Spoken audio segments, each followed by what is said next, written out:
Just a year since the release of Mama's Boy, LANY has yet again gifted us with new music. We had the chance to talk to LANY frontman Paul Klein, where he shares interesting bits about their new album GGBBXX. Enjoy watching!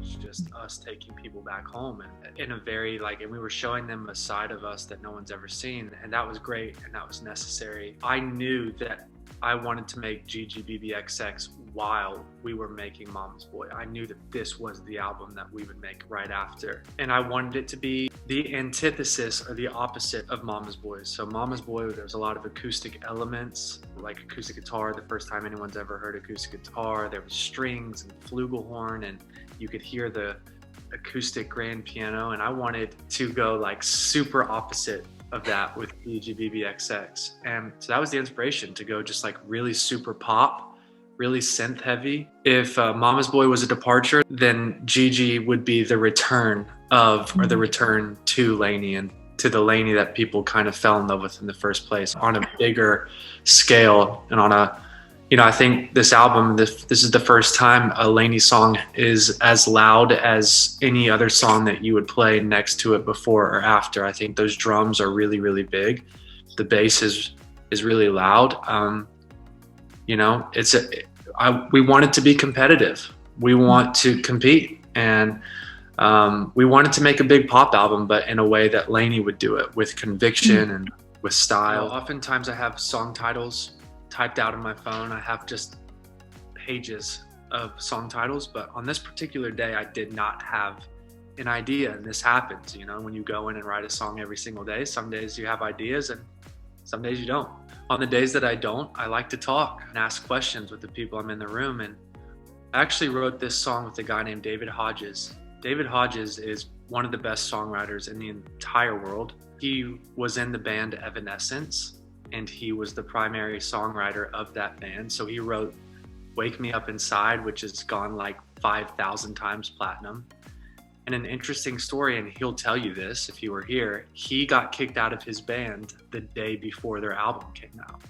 And he told me this whole story, and it was a great story. And at the end, he's like, at the time it hurt because I just wish it had been up to me. It wasn't my decision. It wasn't up to me.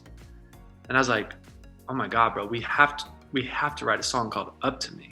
But let's, obviously talk about it in a relational context. It's a very, very typical, relatable idea. Hey, I'm in love with this person. We might have been in love for a while. They decided they don't love me anymore. They broke up with me. It wasn't up to me. It wasn't my decision.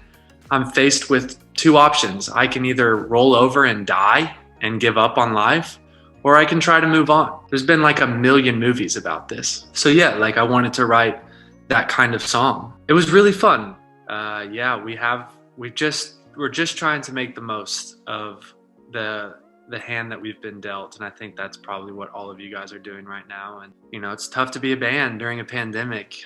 You can't do anything. And even if you write great songs and make great music, I think one thing that we've seen and learned is people cool, it sounds great. And then a week later, they're over it, because, music needs context. It needs moments to live in, and music needs to be coupled with experiences. And so, yeah, but hopefully we'll get out of it soon. Last weekend, we put out the album. We got to play a small show in LA at the Troubadour, which is near and dear to our hearts. We had our first shows in LA there, and it was cool to go back. And the line was wrapped around the block several times, and that was really encouraging to see that people still cared about us and still wanted to be there. And after a year and a half, and so that was awesome.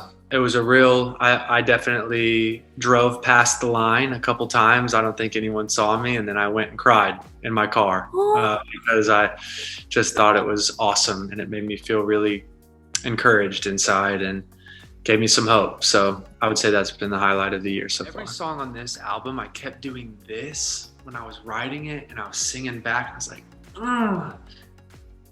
and then I even had Rachel, the girl that I work on all the creative stuff with, I even had her take a photo of me, and then she was gonna draw a silhouette of this kind of feeling And whatever this is what I want people to feel when they listen to LANY. Like, and maybe it's just their feeling. I don't know if it's feeling happy or feeling, but regardless, they're feeling and they mean it, and it just hits, and that's what I want. This is a little like a new idea, but I would love to have a song with the Chainsmokers. I think a LANY Chainsmokers song would be humongous.